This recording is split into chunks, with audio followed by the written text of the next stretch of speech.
He's sitting down in front of you, and what is he saying exactly? He proceeded to tell me that I was part of a project that started in 1960, I believe it was, and that we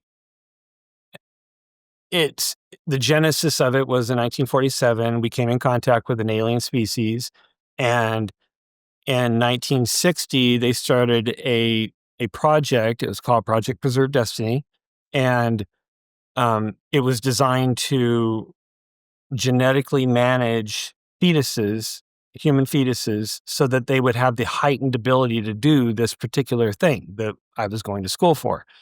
And um, my mother was one of the selected targets, or whatever you want to call it. Um, and I was conceived in '63, so he said that she was she was abducted a couple years before that, and I think that was for the testing and trying to get the right people, to continue the program with.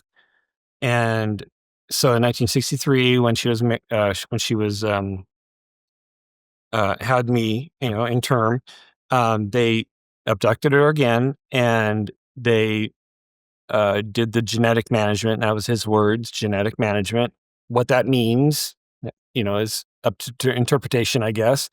But the result of it was that it gave me the ability to have this communications. So at some point, right, humanity or the U.S. came into contact with these, Yeah. and I believe he does say gray alien beings. Well, I think that specifically came the gray later. terminology came later. Okay, He but didn't mention with that. alien beings, and in 1960, this project begins where the aliens are given access, presumably by the American federal government, to genetically. I would say that the government was given access, Okay. not because the aliens, they had access whether we liked it or not. Okay. I would imagine. Okay. I mean, if you think about it, because so they did it in concert with the military or the government, but I don't know who gave access to who. Sure. I mean, So maybe the abductions had been ongoing. Yeah, exactly. And all of a sudden the government Yeah, exactly. is interested in developing these intuitive communicators, which you'll, later become. And that involves altering the genetics of fetuses inside the womb of specific mothers, one of whom happened to be your mother. Yes. And they also chose it by demographics too, because they um, they knew that a certain percentage of offspring would want to go into the military, of course, so they could track that progression, and to keep it tightly controlled, because you can't. I mean, if somebody went off to be, in some job they couldn't control, then it would be useless. So they tried to demographically, and I would imagine many of the underprivileged and poor people were the ones that were poor families were the ones that were selected, and mine was one of those, definitely. How are you feeling as he's telling you this? Well, I believe I was fairly numb at first, like, you know, you're getting information that is so unbelievable that you think, okay, this has got to be a joke, or this is one of those hazing things. When you go somewhere and sometimes they haze you because you're the new person or whatever.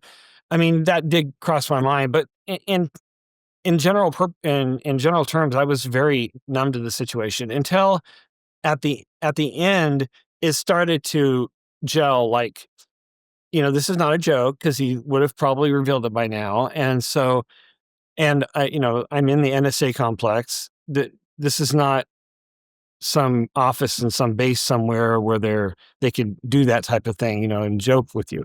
So it became real very, very, very quickly. So he says that your mother in some way was genetically altered when she was giving birth No, the to fetus. you. The fetus was. So was. you were well inside of Yeah. her in the early 60s.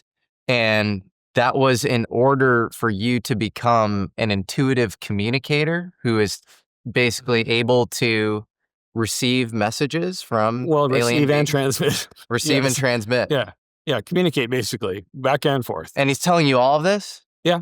He said that that's what my job would be doing, or that's what my job would be to do that, yes. Does he say anything about the purpose of Project Preserve Destiny and why intuitive communicators are needed in the first Yes. place? Yeah, he said that, uh, it was due to some future event, and again, he said this is what I've been told, so Mm. it wasn't like, he's just a conduit for whatever he's being told, So there are levels of need to know yeah, access yeah, and compartmentalization and and so he told me that there would be some future event where the ability to intuitively communicate would help the military and help, command and control and all that. He didn't get into details on it, but he just said that because, I mean, y- the training itself was, centered around communicating stuff like that, like logistics and things like that. So he was setting me up for what type of communications would I be training for, and then he said it's for a future thing that we know is going to happen, and you're going to be one of the communicating aspects of that future event. You'll be allowed, or you'll be relied upon to do that. was it like a cataclysmic event He or didn't like say. he didn't He say didn't say. anything? It didn't say anything about the the nature of it at all. But there was some need to have these Yeah. intuitive communicators on a go forward basis. The future event thing, he said in the future, and maybe even the event, that word event, maybe that was something that I put in there. I don't actually recall, but that was my impression, that there would be some event in the future that would be needed. So what happens next? We went to the school. He took me in a van to the school and couldn't see where we were going at all. I mean, that was part of the secrecy of it, obviously, is I didn't know where the school was. And so we went, uh, got out in a garage or a room of it wasn't really I don't know what it was. It was a interior of a cement building. I don't know if it was a garage or a part of an annex of a building, but it was just cement all around us, and the blue van parked, and we got out, and 10, 20, 15 feet in front of the van doors that we got out was a door. It had a palm reader, I believe, and it might have had a retina scanner. I know the interior one had a retina scanner. We opened the door, went into a vestibule. That was the door to the elevator. We got in the elevator after doing the hand scan again. I think it was the opposite hand the next time. And then went down. I could feel it was going down, obviously. There was only one button in the elevator. That was it, just start, basically. Um, the doors opened on the other side of the elevator, and we went into a room that had two consoles in it, two computer consoles, and a table in the middle. And he told me, the kind of the logistics of the van would pick me up at my hotel. I would go through ELINT school, and then I think they gave me like the half hour, 45 minutes. I can't remember exactly the time, but a short while after I got back from the ELINT school, they would pick me up in the blue van would be right there in front of in the pickup area of the Holiday Inn. And I would get in the van, and he would drive me to the school, and I would do exactly what we just did, which is get out of the van, go to the door. All my information would be in the scanners, and just go down and go to my console and put on the headphones and sit there.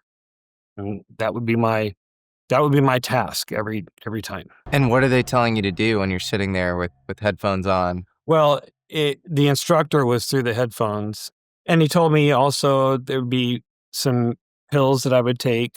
So he showed me the pills, and he said they'd be right here on the table. And he told me also that there would be another student in the school at the same time. So that's why there were two consoles. And he said, "You're never to speak with each other, um, not even a grunt, nothing. Just you both come to your console is going to be this one, and That's it. No talking. And I believe also you were talking about the intense secrecy. The captain, who you call Captain White in the book, who briefed you initially, said you're not to speak about this with anybody unless they're involved in Project Preserve Destiny. Yeah, That's right. he told me there would be a pass off, so or an introduction, or I can't remember the terminology used, but he would introduce me to somebody when I needed to do it in the future, if I went to another, or when I went to another base. So he was my contact for there. And then I would get another contact at another location. And whatever location I was at, I would always be introduced by the previous contact. So I would never have any need to go up to somebody and say, "Are you?" or none of that. They would come to you. Yeah. It would always It's be like a Le Carre book or something. It's like a spy thriller. It's like you'll be greeted by a man and call you at this telephone booth or so. So Yeah. interesting. Okay, so you're back at this initial Project Preserve Destiny school, and this is in Maryland. It's presumably near the NSA complex where you get briefed. Yeah.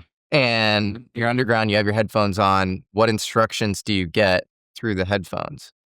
So initially, it was a very, very rudimentary. There were LED boxes on the computer screen in front of me, and they were green, and it was like a sine wave. It was like this,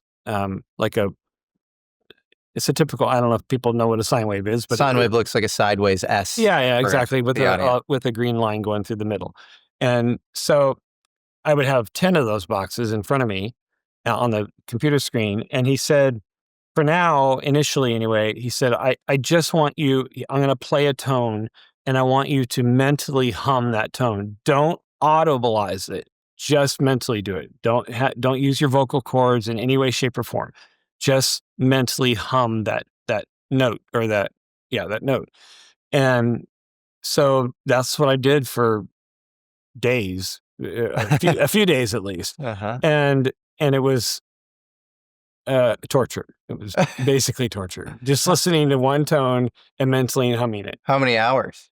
I can't remember, but it was probably a couple days, and each class was like 3-4 hours in the afternoon, evening, early evening. That sounds like Chinese water torture. Yeah, it does. It's excruciating.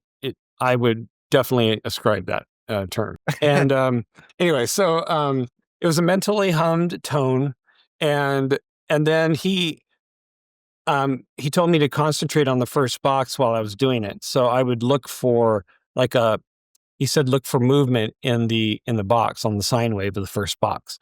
And so I would look at that box and just stare at that box and mentally hum the tone. And he said that you will eventually feel a connection between your mental and your visual. You'll feel a connection that that is represented in the box. So the line will change with your this thing that you're doing with your mind, which is the mental hum. And so when I say in the book that it clicked, and that's kind of the only thing that I could really put human language to. Sure. It wasn't an audible click, or it wasn't like a physical click, but it's like when you're focusing a camera. It's really out of focus, and you're turning it, and you go, it just focused right on it. Yep. And that's what it felt like with the visual and the mental aspect of looking at the box. When I saw the sine wave move, it is like it came into focus. This thing that I was doing in my head, and then I could assign that, what I just did. I could assign that to what I was doing visually, or seeing visually, and I went, oh, okay. Well, I was excited. Of course, I nearly jumped out of my seat when it first did it. I couldn't believe it, because at this point I was like really seriously giving up. I was like, this is bullshit. This is not going to happen. And so when it did happen, it was pretty exciting. So when you say it clicked, and I realized that's the best way you can sort of describe it. Yeah. Do you then sense, oh my God, this sort of, wave that's going, the sine wave, I now have mental control over it. Is that the feeling you get? Yeah, yeah. It was, well, and it was, I couldn't really do anything with it because I didn't really know what to do with it. But I could definitely affect the motion, and I could do it just at will. Like I could, at first the sine, the sine wave was like this, and it would go like this. The two lobes of the sine wave would go like this in harmony with one another. Mm. That was the clicking aspect. And then later on, I mean, the whole thing would just like this, when you're actually doing when you're practicing the visual and audio um feedback, that it was giving me. I would do the communications or whatever, the IC aspect of what I was doing. It would actually do this with the sine wave. So at some point I just didn't even pay attention to the sine wave. I was just doing the what he was telling me to do. What I see is intuitive Yeah. communication. And so you're seeing it almost like ripple or like, Yeah. Yeah. oscillate different. That's so fascinating. Yeah. And then, okay, so you like lock in, you have this like connection between you and the sine wave. And then do you have a goal? Are you trying to Well, like get the sine wave to do something? yeah, he was just telling me we did the first sine wave, and then he would just feed another note, and I would have to concentrate on the second sine wave, and then the third sine wave, and until I got all of them to click, and that was the kind of the overriding goal. And then they started to feed me numbers and describing things, and what I was interpreting when I was doing the boxes, um, it would start to, I could associate certain concepts and numbers and colors and letters and things like that with the actual boxes and the different movements of the sine waves. So it was intuitive in the sense that, because it really was intuitive in that when I started unlocking all these things, it became intuitively aware in my mind how to do that stuff. So I intuitively knew how to do it. That's why they I think they call it intuitive communication, because once your mind was unlocked with that ability, it intuitively did that.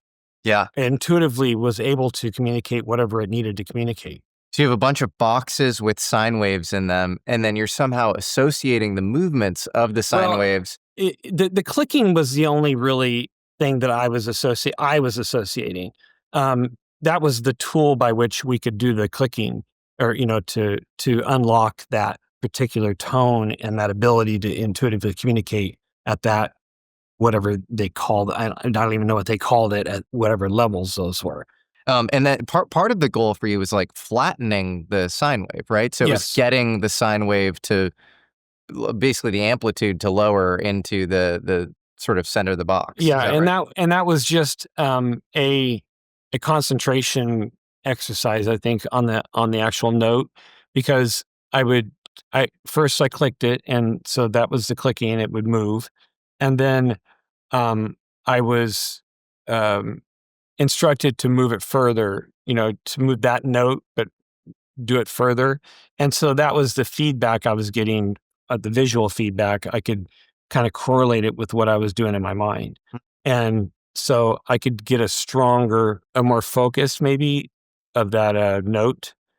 And I only say note because at some point the note went away and I just did that box. Hmm. But um, So that's it, it, like the note was almost priming you for a yeah, particular box yeah. And then I didn't need the note. It was just that box was in my mind. because That you was had the just internal humming going Yeah, on yeah. of that Well, note. and again, that was only to unlock that feature or whatever you want to call it, because the note went away, and even my humming, I didn't That have went away too. yeah, I didn't have to do any of that. Interesting. Yeah, it was And once just you were locked in with the particular box, you yeah, were good. yeah, yeah, yeah. And then the flattening was an intensity type of situation where you could, and I don't think that had anything to do with the actual communications itself. it just was an exercise. It's like weightlifting. You put more weights on it and put Yeah. more weights on it until you get stronger and stronger in that box. This is so wild though, because it implies that the NSA has this whole protocol, this whole like other language that they've developed, which, in cryptography or whatever, maybe they have in some sense on the computer science layer, but this is like a human intuitive psychic language that the NSA has proprietary access to. But I don't think the NSA, I think they administer it, Mm-hmm. but I don't think unless you have an alien and an IC person doing it, I don't think none of them can do it, Got it. or at least at the time. Maybe now they do. I don't know, but that's even crazier, right? Because that's almost implying that aliens coordinated with them to give humans the conventions through which like you could even lock on to this stuff. mm-hmm. Like aliens were deeply involved in this program or something. They had to be, yeah. Yeah. Or it's either that or they have this this like insane sort of psychic conventional language that they've created, like the NSA. I mean, yeah, it's one or the other. And so, how long does your schooling last, and what happens? I think it was 3 months. Okay. Yeah, I believe that. And no alien direct communication during no. the schooling. You're just told to flatten these waves. Okay. And so what happens next? I go back to my base that I was stationed at the time, and just went back to my ELINT job doing stuff. And then I'm not exactly sure how long it was, but several months went by, and I finally got orders to my first PPD base, which was overseas. It was a base that was kind of had one mission, but we had this like little detachment that was part of the base. It was on base, but we had our own little security system, fences, the whole 9 yards. And because it was way more classified than anything going on in the base. And so we were being indoctrinated into the program, into the Black project that we were in. And then, as I recall, I think the captain took me aside. They took other people for a tour of the facility, and the captain said, "I'm going to take Dan." And so that's when he brought me into, we talked in the conference room first, and he told me, we talked about the program, and just, small talk about the program. You went to school, and oh, great, you got certified, and you're going to be an intuitive communicator. Isn't that cool? We just had this little banter, and then he took me into one of the, we call them the C vans. C is for communication, but you don't have to have a communication in the C van. It's just a C van. That's what they call them. And so we had several C vans on site, and one was our particular part of the Black project.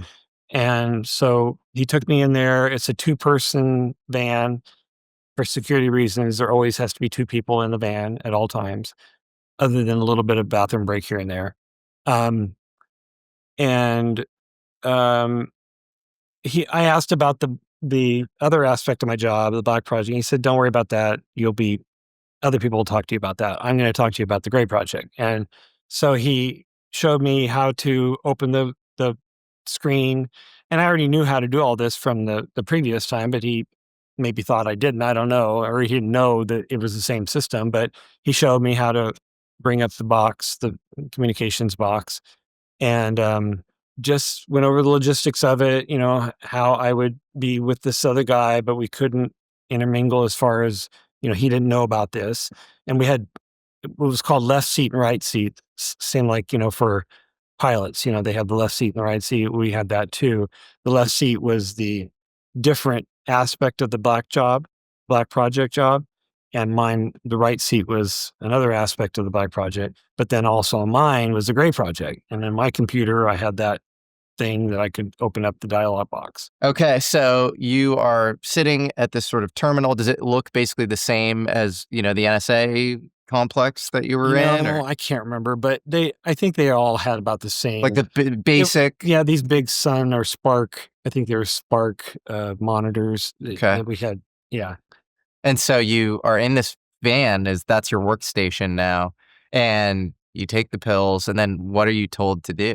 He didn't tell me to do anything. He said, "It's just gonna come when it comes, and it's gonna start when it starts. That's it." That's all the direction I got. I was like, do what, um, is there any should I expect anything? Is there any timing on this? He says, "I have no idea. You're just I'm here to tell you how to facilitate what you're supposed to do, and that's it." So, it took a while. It took, I can't remember how long, but it was a while later that the first con came, and that's when the ball started rolling, so to speak. And when you say the first comms came, you were just receiving basically thoughts? Yep. I would receive like uh, I think the first communication was something like prepare for receiving or prepare for something, prepare for communication. And that would be the thing that would kick off. Like my attention would go towards that. Did those thoughts have a different quality from your own thoughts? Yeah. Yeah. It was within a um it's really, really, really hard. It was an area of my brain, and when you think, you don't think of an area. Like, when, let's say you're thinking about, the mic stand, and you're you can't correlate where that is in your head that you're thinking that. I mean, you don't know where the synapses are going. But um with the IC communication, you can feel it in your brain. You can Mm. feel, now you can't localize it. It's not a localization, but I can feel like it's in that area of my brain right there. And Whoa. and it's like a colorful tapestry. And you have you can focus on this over here, or you can focus right here, you can focus right here, you can focus over here, but it's focused wherever that tickle comes from. You focus right there. Okay, that's where it's coming from. And then that stops and you go, okay, there's something over here. So I focus on that. And so when the first communication would come in my mind's eye, so to speak, the tapestry came up. And I was like, okay, this is where I'm communicating right now. I'm communicating this tapestry. That's the only way I can really vocalize the visualization. Do you remember which parts of your No, brain? no, I couldn't localize it, Yeah. but I could tell that it's in a certain area. Whoa. Yeah. Yeah, yeah, yeah. So somehow Whereas, more of a discrete yeah, area yeah, than yeah. the general I thought. felt it. It's more of a feel than it is a scene, but you could feel that it's coming from a certain area. Did it feel more foreign than your thought? Like, do your thoughts feel like yours, Yeah, and these thoughts yeah. felt like It's others? yeah, it felt like it was external from me, kind of, when compared to your own thoughts. Yeah. It wasn't external. It didn't really feel external. It was here, I know, but compared to your own thoughts, it feels very foreign and very different. So what happens next? So I started getting communications, started receiving them. I pop up the window and I would start typing whatever I was interpreting at receiving. And um, at first, it was just numbers. Um, it was an idea. Well, I would get a preamble like the 1 and 1/8, and this is where I'm really showing my how long ago this was, but it was like that. And then I think there was like um, a 5-digit or 6-digit or something like that number after the 118, and I never really knew what that was, but it was something. I called it a zip code because it looked like a zip code, but it wasn't. It wasn't a zip code. Um, and then I would do slashes after each um, focus, of where in the tapestry I'd go again. And so I'd put a slash, and then I put the whatever it was. And it was just numbers just initially. So you were almost picturing a canvas and like words coming on it No, or no, something? it wasn't. No, I, Like when you say slash, how are you're seeing the well, slash no, or no, no. When I would receive a communication, and this is me, um, putting this into words, but it's not necessarily exactly this, but this is the best way I can convey it.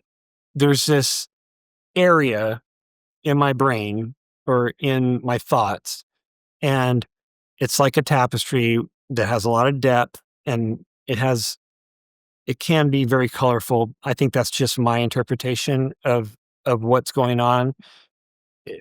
I think the colors will be different for other people, but it's just it has color to it. And so I would see in my mind's eye, I would see that there's a communication right in this area of that overall tapestry, so to speak. And then I would look at that. I mean, I would concentrate on it. I would focus on that.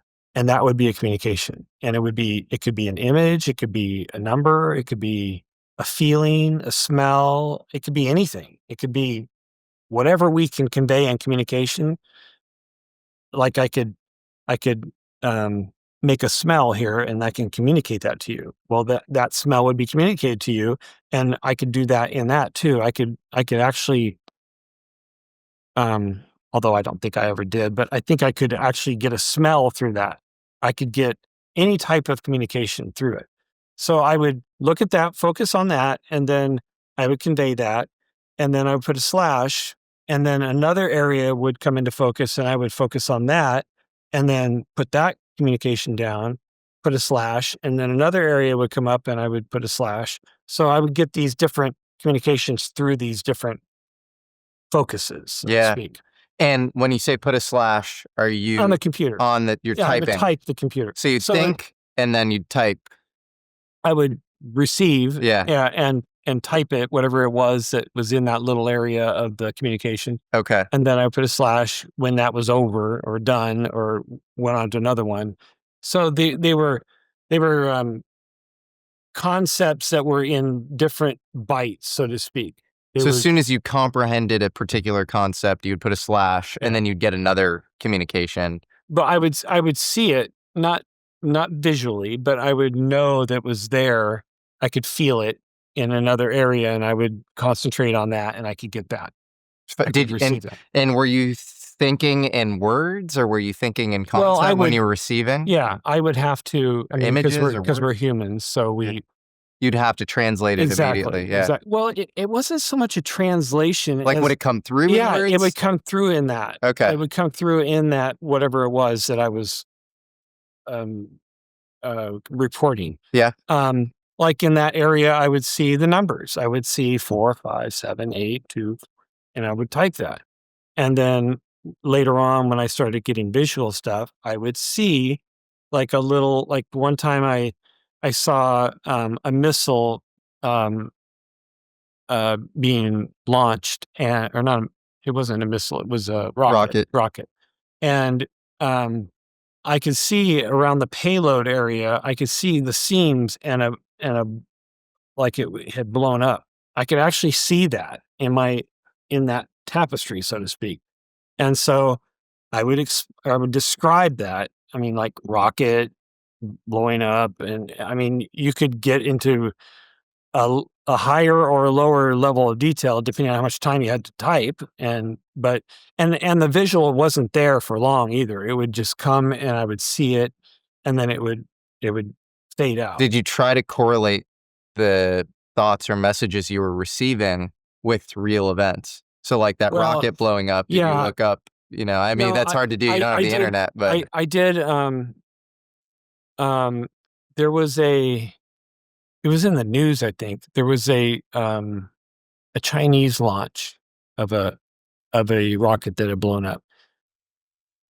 I don't remember whether I correlated it with that or not, but I remember looking that up and seeing that. But I don't remember if it was the same one that you received. Yeah. Because in your book, you say like Ariane, like, certain company launches, you felt like you were tapping into the actual it could have been, rockets launching, which is fascinating. Like, well, I think it was just whoever's got their fingers on the pulse of whatever is going on here. I think it was their way of testing my ability to convey different types of messages, different genres, so to speak. Yeah. And it could have been, they were testing my ability to describe what was going on in a military type of functioning or the, you know, mechanical and all the stuff that went along what I saw. Did I describe, was it white, or would I describe the length of it, or what would I actually describe when given that message? And so kind of testing, and I'm sure everybody else who was doing the was an IC in the system was getting the same types of things so that you can see who is better at what. Or this is what I was thinking later on when I thought about this, is Yep. that it could have been like testing who is able to do what. At what point do you start speaking with aliens? That was it. That was during that time. That was coming from an alien. And does that alien reveal itself as having a personality? Yeah, the first one, he was. I sensed a very logical structure, and um,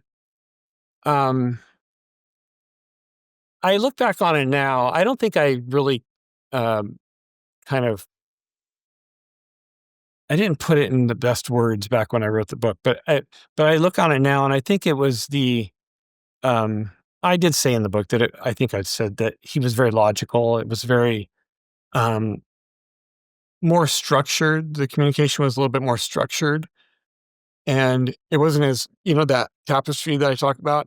It wasn't as his wasn't as um, Non-linear or abstract, or abstract? yeah, it was much more. I wish I had more experiences of more aliens so I could see the Sure. differences, because I only saw two, and Spock, the first one, he was his tapestry, and again, I just say tapestry because I don't know how to explain it, but his fog, so to speak, or whatever, was very linear. Yeah. It was uh, in my mind's eye, it was very straight like this. His communications were in a straight line. Like the one area would have one piece of communication, and then it would be right here, and then it'd be right here, and then it'd be right here, and then it'd be right here. So it was very straight and Does he linear. introduce himself, or you call him Well, Spock? no, okay, so I guess I have to explain that.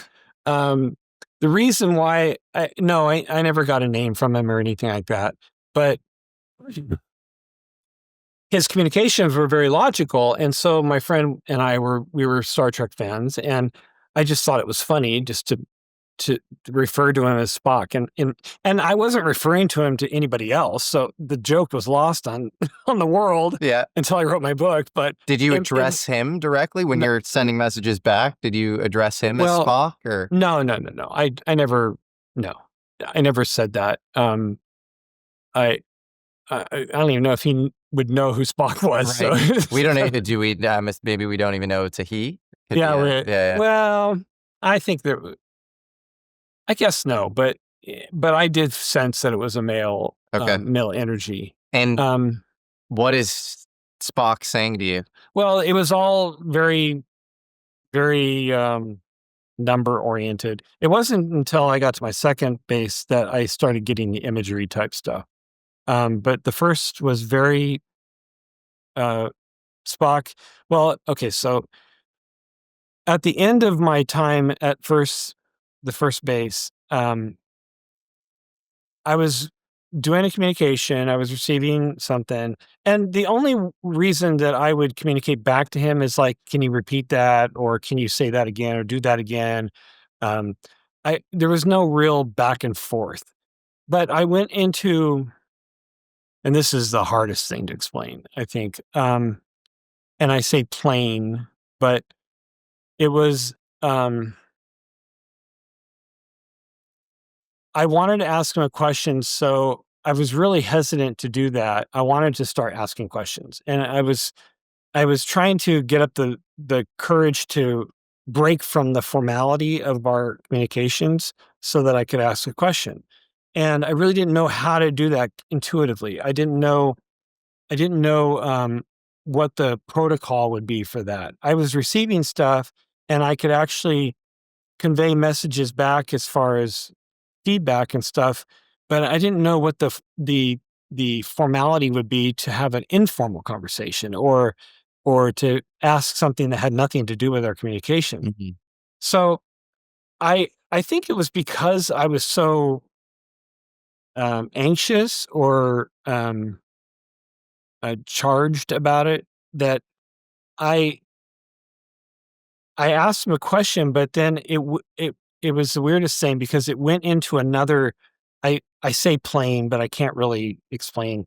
It was a different it was a different tapestry. Let's just say that way. The tapestry that I keep on alluding to. It was a like a um, how I said you can focus further away and then closer. Like the lens that I told you about the Yep. camera. Yep. Um, this one was like a macro, like it Mm. came closer to me, and it was different. It was different than the tapestry that I keep talking about. Anyway, so I asked him a question in this plane, and I didn't, and it shocked me when I did that. Because when I asked the question, I was just asking it in the other realm, so to speak. But when I did that, it came up closer. Again, closer isn't a proximity, but it was just my way of explaining the visual of it in my head. Um, and and so I asked the question, and then I also shocked myself because I was like, "That's a different." I I said that differently. It went out differently, Yeah. and then I sensed he was also shocked. Like, I didn't realize that you could do that. I can't remember the exact communication, but um, and so I asked questions, and honestly, I can't remember a lot of the questions I asked. I'm it's What a was very so you have this different plane of communication initially when you're communicating with Spock. He's just giving you like strings of number, like things that don't mean yeah, much to you, yeah, or yeah. Well, I mean, none of it.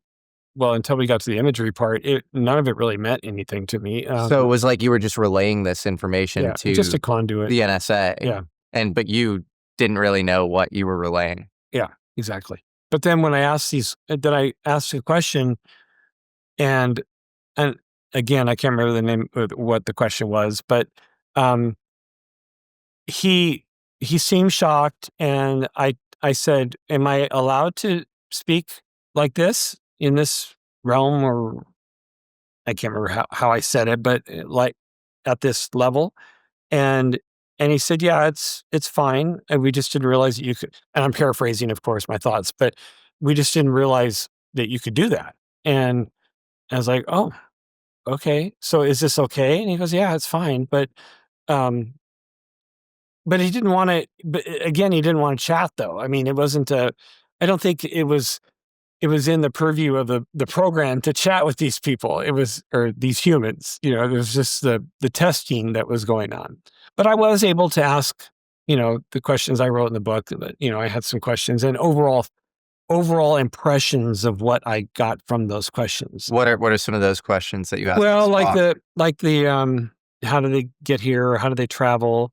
And about time, because I've always been interested in time. Yeah. I asked him about going back and forward in time, and he said you can't really go back and forward in time because time is a relative thing. So you don't know if if you're going back, then what are you coming back from? There's no solid moment in time that you can measure from to go back and forward from.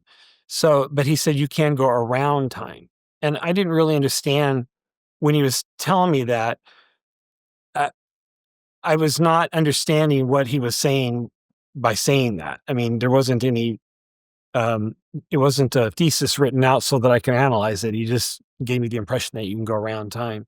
And I think that's how they do their travel too, is they use time, but in a way that we don't really understand.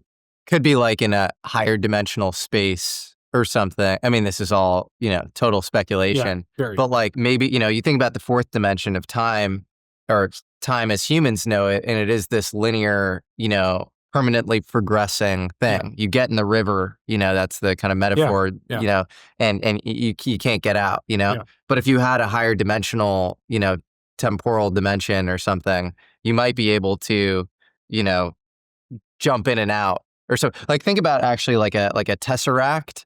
and the tesseract is curling around or whatever. It's like kind of like a sine wave or like a snake or something.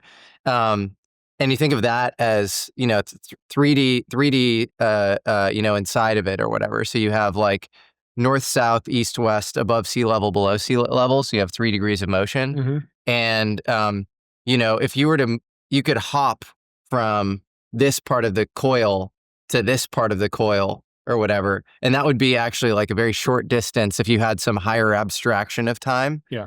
But it wouldn't if that was all you had. Right. And that's where the wormholes come in, where you come from one aspect of the temporal to the next aspect of the temporal, so you can travel between the two. Yeah. Yeah, I didn't understand it, and I just kind of it was my understanding of my rudimentary level of communication, of knowing knowledge and time and all that. That's where I distilled it to that. He said around time, but he could have meant something different too. I don't know. Well, John Wheeler, the famous Princeton physicist, thought that there might be Wheeler tunnels everywhere, which are basically little wormholes or black holes. Nobody knows what happens beyond the event horizon of the black hole. And so, Yeah. and then obviously time and gravity have this really important connection, and you get these super dense, formations like black holes. Time moves slower. Yep. And so Almost theoretically, yeah. yeah. Yeah, it definitely was fascinating. And just the little bit that I did get from him, it blew my mind. And he also mentioned, we talked about the sun. He said that I in particular remember this one because he was so very. It's almost as if they respected our sun Mm. more than you would think that. And we take the sun for granted. It's Sure. just the sun. Yeah. That's where we get sunlight and energy, and it's no big deal. But he kind of, I felt it was more of a reverence feeling towards the sun, because he was talking about how we really don't understand the value of our sun, Mm. and that we will at some point eventually understand it. It's funny. I had an off-record conversation, so I won't say who it was with, but with somebody who I think is knowledgeable around UFO reverse engineering programs. And he made this analogy of the sun being some sort of like portal to other star systems. And I don't know, you think about the history of the sun is so interesting. You have Ankh-Aten, the sun god. And even if you read, Isaac Asimov wrote a book called The Kingdom of the Sun, where it talks about the changing conception of humanity's understanding of the sun. And you read about, Copernicus, who, theorized the heliocentric universe. And he had this very mystical conception of the sun that went well beyond just him thinking it was some, linchpin or whatever necessary for, planetary orbits or whatever. Yeah. So Yeah, I don't know. yeah, but it's and we are discovering more and more about the sun, and we're sending probes and all that, and it's still a very wide open discovery platform, I think, for science. Definitely. And yeah, I think you write in your book that Spock even said that your scientists are just now figuring out how the sun generates energy. And, you have obviously Kardashev scales, which kind of measure, how advanced the civilization Yep. is.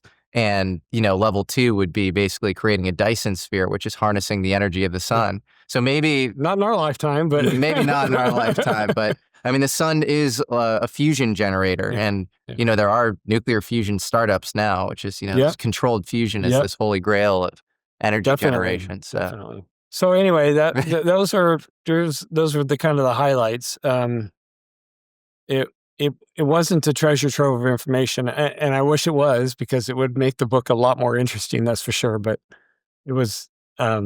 These are just kind of the impressions that I got, and it was a fascinating experience. I can't really emphasize enough that it is something that our world is slowly coming to terms with. I've actually been asked just recently to be part of the congressional, you know, uh, testimony Uh-huh. and all that stuff. And there's a certain project that's out. They've labeled it Project Disclosure or something like that. Uh-huh. We're slowly Yeah. getting to that point where the government is going to have to say something or give some little tidbit of information to the world, because You would think. the pressure is just so Yeah. high. You just can't explain it away through campfire stories anymore.